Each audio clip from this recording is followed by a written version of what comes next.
దప్పిక కొరిన వారులారా, దాహం తీరని వారులారా, దారి తెన్నులు తెలియక ఎండమావులను చూచి పరుగులు తీసి అలసి సొలసి సొక్కిపోతున్న వారులారా, జీవజలము ఎందుకు రండి.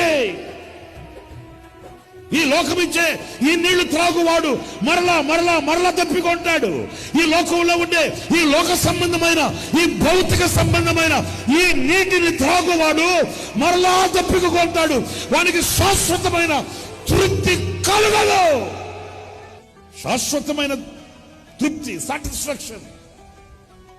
ఇక చాలు, ఇక చాలు, నా జీవితం ధన్యం, నా జీవితం సార్థకం, నా జీవితం సఫలం.